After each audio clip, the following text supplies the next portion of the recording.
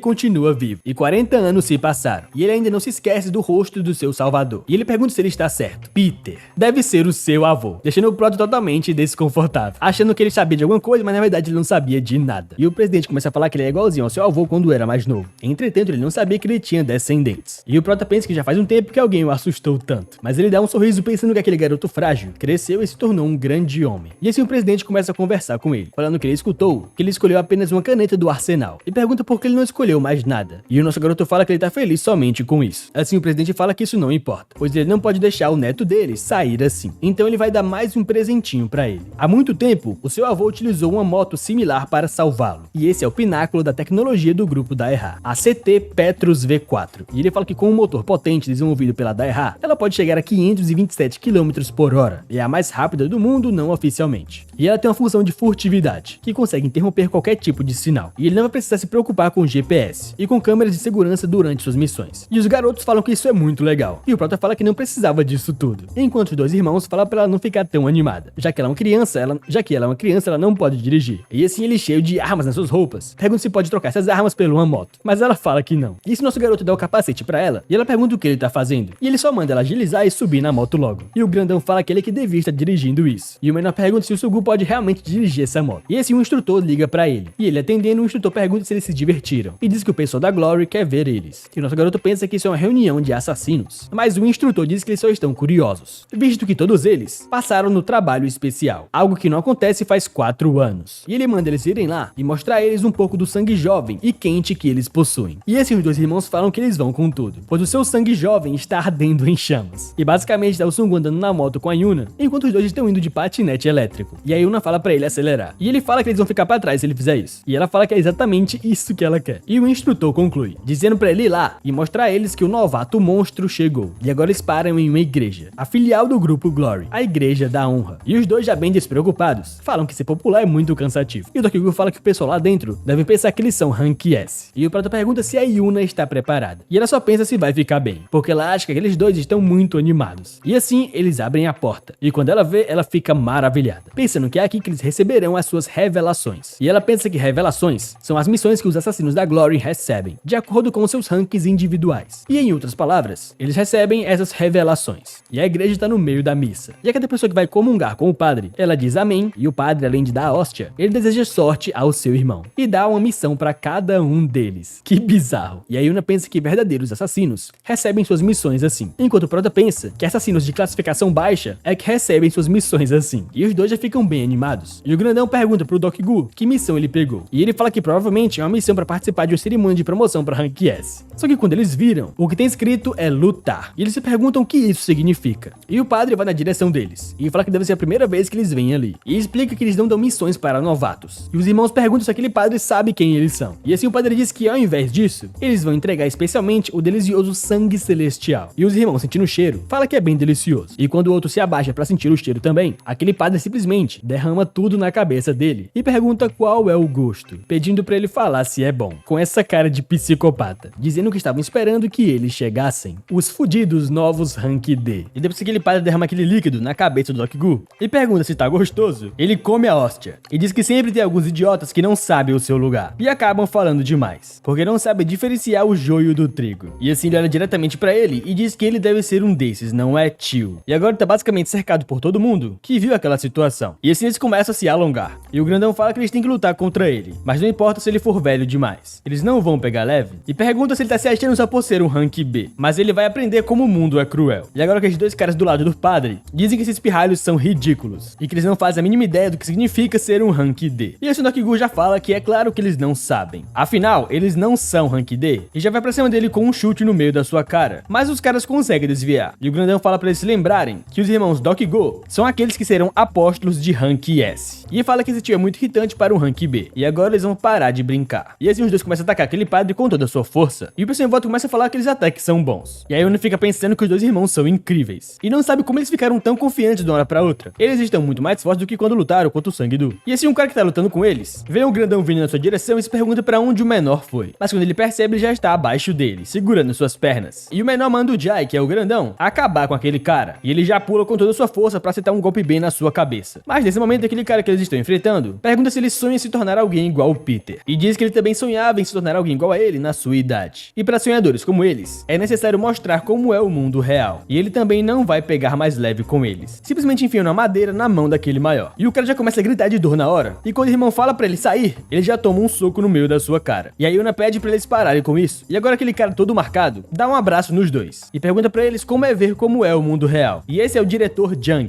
um Rank B, de 33ª posição. E ele fala que aquele velhote trabalhou toda a sua vida para se tornar o Rank B. E assassinos normais que alcançam esse ranking são chamados de especiais. E ele começa a explicar que os alvos das missões do Rank D são as pessoas comuns. E no total tem 336 Rank D. E no Rank C são 200. E eles lidam com gangsters ou outras organizações similares. No Rank B são 100. E encontram outros assassinos em suas missões. E o Rank A são 36, que lidam com missões de assassinato de nível nacional. Enquanto se você for um apóstolo, você deve empunhar uma adaga até morrer. Pensando no Peter como o melhor apóstolo, está no topo da cadeia alimentar. E ele fala que para alcançar o topo da Glory, você deve dar tudo de si a ponto de vomitar sangue. E ele fala que, digamos, para se tornar um Rank A, é preciso dedicar toda a sua vida para ser um assassino. Entretanto, você nunca chegará ao Rank S somente com esforço. Aqueles assassinos que estão no topo, esses são os 12 apóstolos. E depois de espancar o Doc-Gu, ele pergunta para aquela criança se ele quer que ele diga como é que ele pode se tornar um apóstolo. E ele pergunta o que diabos ele quer dizer. E aquele velho fala que ele precisa morrer e nascer de novo. E depois, com um soco, desmaia o Doc-Gu. E pergunta se agora eles entendem por que não podem ser tão arrogantes. Apóstolos é o cacete. E ele manda eles voltarem pra sua mãe como uma criança. Mas fala que esqueceu desse detalhe, já que todos vieram de um orfanato sem mãe. E aí Una fala que ele não pode ir tão longe. E daí aquele cara todo marcado dá um pé de teleco na cabeça dela e fala que pra alguém que costumava ser o lacaio dos 8 tentáculos, ela deveria ser grata por ser um Rank D. Ela não tem as habilidades nem as qualificações para ser uma assassina. Até mesmo o cachorro diria isso pra ela. E ele continua falando, mas quem sabe, se ela conseguir pelo menos fazer metade do que o 8 tentáculos fazia, talvez ela consiga comprar um medicamento para, mais na mesma hora, nosso Prota segura o seu braço e pede que por favor ele não passe dos limites. E o cara olha pra ele e se pergunta quem é esse maldito. E o nosso garoto começa a apertar o braço dele, simplesmente parece que é um papel isso aqui, não tem como. E o cara pergunta se ele quer lutar contra ele. Mas daí o Prota lembra que sua amiga mandou ele não se destacar, porque ele é um assassino novato, o Kim Sung-gu. E como ele sendo novato, pode conseguir derrotar alguém como o Park Sung-do, de Rank A. E se ele mostrar suas habilidades, a Glory vai suspeitar dele. E não só o plano dele, mas todos em sua volta ficarão em perigo. E ele pensa que sabe, para apunhalar aqueles malditos pelas costas, ele tem que fingir ser um Rank D. E assim o cara dá basicamente um tapa na cara dele, perguntando como é que ele se atreve a agir dessa maneira, todo arrogante, falando com um adulto. E simplesmente começa a bater nele várias vezes, enquanto a Yuna só observa horrorizado. E ele fala pra ele bater nele o quanto ele quiser. E o cara pergunta o que ele falou. E o Prota fica bem sério e pede que, por favor, deixe ele levar aqueles caras para o hospital. Um deles desmaiou e o outro deu um corte profundo. E continua falando que ele sabe que as vidas deles estarão em perigo se não levarem eles para o hospital agora. E ele fala que nunca esquecerá dos ensinamentos dos seus sêniors. E eles não se atreverão a falar dos apóstolos levianamente. E ele pede, por favor, mais uma vez. E o figurante, vendo que ele foi todo calmo com ele, fala que ele até fez ele perder a sua motivação de lutar. Então eles vão acabar por aqui. Mas ao invés disso, desista da sua licença voluntária, simplesmente pedindo pelos seus cartões de licença. E com essa cara toda arrogante, ele fala pra ele voltar e buscar as licenças quando eles crescerem e se tornarem mais fortes. E assim os 4 saem da igreja, sem os seus cartões. E os irmãos falam que, sinceramente, eles não sabem o que vão dizer para o instrutor, porque no momento que ele souber que eles perderam sua licença, ele vai matar eles. E assim, tudo triste, pede desculpas pra Liuna e pro Kim Sung-gu, dizendo que não conseguiu proteger eles. E o Prota só fica olhando pra ele, falando um monte de besteiras lá. E ele continua dizendo que ele, como líder, só quis mostrar o seu lado legal pra eles. Mas daí o Prota coloca o capacete na cabeça dele e fala que agora eles devem ir, líder. Está na hora de comer. E o cara tá simplesmente se acabando de chorar. E depois que eles vão embora, a Yuna ainda tá indo de carona com Kim Sung-gu. E ela quer fazer uma pergunta pra ele. E ele pergunta o que foi. E assim, ela pergunta o que ela deve fazer pra se tornar mais forte. E ele só pede pra ela não fazer perguntas idiotas. E por que ela quer fazer isso? E ela disse que só estava perguntando. Mas depois, ela pergunta se ele está bem. E ele, em dúvida, pergunta o que ela quer dizer com isso. E ela diz que eles tomaram as licenças deles. E o Prota só fala que se você é fraco, é óbvio que as coisas vão ser tomadas de você. Mas ela diz que ele é muito irritante. Mas mesmo ela sabendo disso, não muda o fato de que ela ainda é fraca. E ela simplesmente agarra o Prota com força. E ele só fica pensando que ela é muito irritante. E depois disso, agora anoitece. E lá na igreja, aqueles caras conversam, dizendo que isso foi muito revigorante. E que aqueles retardados eram um pouco irritantes. Mas um deles diz que um deles chamou a sua atenção. E o outro pergunta se foi aquele bonitão, ou aquele sem sobrancelhas. E ele diz que é aquele que parece um gigolô, se perguntando se ele não sabe se é só porque ele é jovem, mas o olhar dele era bem cheio de raiva. Mas nesse momento que eles entram na igreja, tem alguém esperando por eles. E eles não sabem quem é. Mas quando eles o reconhecem, ele pergunta se ele voltou pra levar uma porrada. Mas ele continua ignorando ele. E ele fala que é errado ignorar os adultos. E assim o Prota começa a falar se realmente eles precisavam ir tão longe. E assim o cara começa a falar que parece que ele ainda não levou porrada o suficiente. E agora definitivamente ele vai ensinar. Mas o Prota se levanta e fala que veio mostrar algo que eles nunca viram na vida. E nunca verão novamente. As habilidades de um apóstolo Rank S. Segurando um terço muito foda. E assim aquele cara pergunta como assim habilidades de um apóstolo? E ele começa a dar risada, falando que ele nunca achou que esse garoto poderia falar tanta besteira. E com certeza ele nunca viu um apóstolo na sua vida. E começa a falar que esse garoto não sabe como o mundo funciona. E agora eles vão bater um pouco nele pra ele voltar ao normal. Mas quando ele olha pro lado, aquele cara tá em desespero. E ele se pergunta por que ele está tão quieto. E na cabeça daquele cara ele pensa que ele é um estudante, que é um assassino rank D, cujo nome ele sequer lembra. E ele nem está armado. A única coisa que ele tem é um rosário, que nem é uma arma. E ele tem aberturas em todo lugar. Mas ao olhar diretamente pros olhos dele, ele não sabe o que faz. Esses olhos definitivamente não são de um garoto rank D. E assim o cara ao lado começa a dar risada, perguntando o que ele tá fazendo e se ele tá com medo de uma mera criança. Mas o cara todo tremendo fala que ele não sabe o que ele tá falando, mas pensa que é só o olhar dessa criança que é penetrante. E não entende porque ele tá hesitando na frente dele. E assim ele fala pra aquele garoto que no ramo deles tem uma regra não escrita. Se houver uma insubordinação contra alguém que tem um rank alto, então o sênior tem todos os direitos de executar o júnior. E basicamente pega aquele livro e joga na direção dele, pensando que se ele jogar esse livro nele, ele vai levantar o seu braço esquerdo e bloquear. E nesse momento ele vai acertar um golpe nas costelas desprotegidas dele. E assim ele vai instintivamente agarrar o lugar em que ele foi golpeado. E assim naturalmente vai se curvar. Mas as suas costelas não serão o alvo, porque ele estava atrás dos seus olhos. E assim a luta acabaria. Mas nesse momento ele arregala os olhos novamente, pensando no que de fato aconteceria se ele o atacasse agora. Imaginando que esse não é um rosário comum. E na cabeça dele, imaginando toda aquela situação, ele pensa que ele jogaria aquele rosário na sua cabeça, o amarraria e simplesmente puxando, arrancaria o seu pescoço. Mas quando ele acorda daquela ilusão, ele coloca a mão no seu pescoço rapidamente, não sabendo o que tá acontecendo ali. E o cara ao lado pergunta por que ele é tão distraído. E ele tá realmente assustado olhando pro nosso garoto, pensando que ele não consegue fazer isso. Porque antes mesmo dele começar a pensar em atacar aquele cara, ele já morreria 1000 vezes. E ele só pensa que ele aprendeu uma coisa das incontáveis batalhas que ele teve ao longo da sua vida. Ele pode instintivamente sentir se uma pessoa vai perder uma batalha contra um oponente, até mesmo antes de lutar. Mas mesmo assim, ele não entende o que é isso. Esse garoto está num nível completamente diferente. Ele nunca, jamais viu alguém como ele. E ele só lembra que deu um tapa na cara do Kim Sung-gu, mas não sabe o que ele vai fazer. Ele prefere morrer do que encarar as consequências do que ele fez. E simplesmente, o Sung-gu vai na sua direção e o cara já começa a ficar todo assustado, dizendo que ele estava errado e que por favor perdoe ele pelo que ele fez hoje. Mas nesse momento o Prota pega na sua cara e fala que ele já ouviu falar da habilidade de sentir a morte. E diz que é um conhecimento fundamental para um assassino. E com isso sendo dito, ele deve ter aprendido uma grande lição hoje. E ele simplesmente sai da igreja. E o cara cai no chão de joelhos, totalmente assustado. Enquanto aquele outro cara grita com ele perguntando o que ele tá fazendo. E ao sair da igreja, alguém está esperando ele e perguntando o que ele tá fazendo ali. E ele pergunta por que ela está ali. E ela pergunta se ele é maluco. E se foi pra arrumar confusão, ele já sabe o que vai acontecer se descobrirem que ele é o Peter. E claro, com um cachorrinho do lado dela. E ele só fala que isso não vai acontecer. E ela pergunta do que ele tá falando, mas ele só pede pra ela pensar. Ele é um assassino rank B, mas perdeu contra um rank D sem nem lutar. E além de ser humilhado, ele não vai ser mais capaz de ser um assassino. E daí ele sobe na moto e fala que é porque ele perdeu para um novato de 18 8 anos de idade, sem nem mesmo tomar um soco. E ele pergunta pra ela se ela diria isso se estivesse do lado dele. E a Dimon fica pensando que tava preocupada com ele. E se ele apenas ficasse quieto e não fizesse ela passar tanta raiva, a vida dela seria muito mais fácil. E ele simplesmente liga a moto e começa a acelerar. E agora no outro dia, depois que o instrutor soube que eles perderam suas licenças, ele tá muito puto, dizendo que basicamente as suas licenças são as suas vidas. Mas isso era o que eles estavam pensando, que eles estariam totalmente ferrados. Mas daí alguém chama por eles, e eles bem assustados, olham quem é. E quando vem, é aquele cara de antes lá da igreja, e ele já toma um susto na hora, achando que ele é algum tipo de fantasma malvado. Mas ele pergunta se eles querem morrer. E esses dois tremendo, perguntam se ele quer lutar de novo. Mas ele pergunta se eles acham que estão no exército. E dessa forma ele estica sua mão e mostra pra eles as suas licenças de assassinos. E eles já ficam muito felizes, dizendo que agora eles estão a salvo, pois pensaram que ele era um cuzão, mas na verdade ele até que é gente boa. E aquele cara olha pro lado e pensa que é uma droga. Aquele garoto é um maluco assustador, e ele já treme na base só de olhar pra ele. E assim ele se vira e fala que já está indo embora. E os dois se curvam e pedem pra ele voltar com segurança. E o cara só fala pra eles pararem de ser assim, ele não é um gangster. E o Prota só fica olhando pra felicidade dos dois. E ele agora tá com seu certificado de assassino e o da Yuna, e pensa que tem que devolver isso pra ela agora. Mas ele não consegue ver ela em nenhum lugar. E enquanto isso, ele só olha os dois irmãos se gabando. E agora a cena muda para a sala de treinamento, onde está a Yuna esfaqueando um boneco de treino. E ela só pensa que é patético. Ela não conseguiu lutar e só viu seus amigos serem derrotados. E isso aconteceu contra o Park Sung-do e também lá na igreja. E ela fica muito puta e começa a gritar, pensando que ela é muito patética. Ela não conseguiu fazer nada até o fim. E imagina que desse jeito, o seu irmão mais novo, Yujin, vai estar em perigo. E assim, quem abre a porta é o nosso garoto perguntando quem é patética. E ele foi lá pra devolver o cartão dela de assassina. Mas ela fala que tá tudo bem, ela não tem direito de ter isso. E ele vendo a foto dela e do seu irmão, ele pergunta se é por causa desse garoto, que ela tá se chamando de patética e ainda está tentando virar um assassino, coisa que ela não serve pra ser. Mas ela já manda ele calar a boca, agarrando ele, falando que ele não sabe de nada da vida dela. E ele fala que ela tá certa, ele não sabe muito sobre ela. Então ela pede pra ele calar a boca e parar de falar merda. Mas ele pega na sua mão e fala que pelo menos ele sabe de algo, que o irmão mais novo dela não é o seu irmão biológico. E ela, bem surpresa, pergunta como ele sabe. E o Sugo pede pra ela dizer pra ele o que aconteceu com seu irmão. E assim ela começa a lembrar do seu irmãozinho mais novo querendo andar num carrossel com ela, perguntando se eles eram família agora. E ela, toda revoltada naquela época, falava que não era família dele e pedia pra ele parar de falar merda. E sempre que ele tentava se aproximar dela, ela ia embora dizendo que ele não é o seu irmão de sangue. E ela fica pensando na sua família. Desde o dia em que ela nasceu, ela foi deixada no armário de uma estação de metrô e não tinha família. E ela deveria apenas ter morrido. Mas infelizmente ela foi salva e mandada para um orfanato. E comida e roupa sempre faltavam, mas não era tão desconfortável. Família e amigos ela nunca teve coragem nem intenção de fazer, porque depois de tudo, ela não queria ser abandonada de novo. E ela pensava que estar sozinha não era tão ruim assim. Na verdade, era bom. Era isso que ela pensava todo santo dia. Ela só queria morrer rápido. E agora ela pensa em outra memória, quando ela sofreu um acidente. E o doutor pergunta o que aconteceu. E o velhote fala que durante uma missão, ela tomou um tiro, mas eles não conseguiram parar o sangramento. E não tem mais nenhum sangue sobrando. E eles se perguntam se eles deveriam levar ela para o hospital. E o velhote fala que não tem necessidade. Eles podem só descartá-la, o que deixa ela desesperada. E ela só fica escutando aqueles dois caras falando que ela não é a única ali. E já que a verba diminuiu, é até melhor. Só que quando ela olha pro lado, o seu irmãozinho está saindo da sala. E ela só pensa que deveria ser melhor se ela tivesse morrido desde o início. Ela sabia o que esse lugar era e que esse dia chegaria em breve. Mas ela não tem nenhum arrependimento, pensando que isso é bom. Mas depois de alguns dias, ela acorda e ela pergunta se ainda está viva. E o doutor falou pra ela que foi um milagre. E depois que esse milagre aconteceu, ela voltou para o orfanato e perguntou para as crianças aonde estava o Yujin. E elas só falavam que ele desapareceu. E ela começa a correr para procurar pelo seu irmão. Mas ela escutou de algumas pessoas que o professor tentou parar ele, mas nada pode ser feito. Ele disse que queria salvar a sua irmã mais velha e não importava se ele morresse no processo. E ela começa a correr pelo local procurando pelo seu irmãozinho. E quando ela finalmente acha, ele sorridente pergunta para ela se ela está bem. E ela correndo pensa que ela não tinha nenhuma família, mas ele sempre estava com ela. E ela, desesperada e chorando, pergunta o que diabos ele fez, porque nem mesmo ela sabia que tinha uma família no final. E esse ela escuta a conversa daquele senhor e o doutor. E o senhor pergunta se o doutor sabe quanto custa um coagulante de sangue. E o velho fala que custa 1.700.000 wons. E ele tem tomado isso a cada 5 horas há muitos dias. Basicamente, ele é um fantasma que leva todo o seu dinheiro. Então eles falam que deveriam parar o tratamento e descartá-lo. Só que nesse momento, ela esbarra nos dois. E o doutor pergunta o que ela tá fazendo. E ela só se ajoelha e pede pro doutor não descartar ele. Ela está bem agora e ela pode ganhar dinheiro. E pergunta quanto é a conta do hospital. E ela definitivamente vai pagar, dizendo que não liga para o valor. Afinal, ela é a sua irmã mais velha. E aquela foi a primeira vez que ela teve uma razão pra viver. E ela fala pro Sungu que não liga que ele não seja o seu irmão de sangue. E quem liga que ele não se pareça com ela. Ela pode fazer qualquer coisa pra salvar a vida dele. E esse nosso garoto fala que tá tudo bem. Ele acabou colocando o nariz onde não deveria. deveria. E ele se vira e fala que vai embora agora e ela pode terminar o seu treino. Mas ela para ele e fala que é a pessoa mais forte que ela já viu. E ela para ele puxando pela camisa. E ele para e escuta o que ela vai falar. E ela implora pra ele com esse olhar de gatinho. Ajude ela a ficar mais forte. E o Sungu fica olhando diretamente pra ela, implorando pra ele deixar muito like nesse vídeo e se inscrever no canal. Porque eu sei que você vai querer a próxima parte desse vídeo. Então já comenta muito parte 3 aí embaixo, pra eu trazer o mais rápido possível. E também no link da descrição e no comentário fixado, vai estar o link do meu servidor do Discord. E lá você vai ter acesso aos nomes e links, tanto das obras do canal, quanto das minhas recomendações. E eu vou deixar aqui do lado um vídeo que eu tenho certeza absoluta que você vai gostar. Pelo menos eu acho. Então já corre pra assistir. E no mais é isso, eu vou ficando por aqui e eu te vejo no próximo vídeo. Tchau!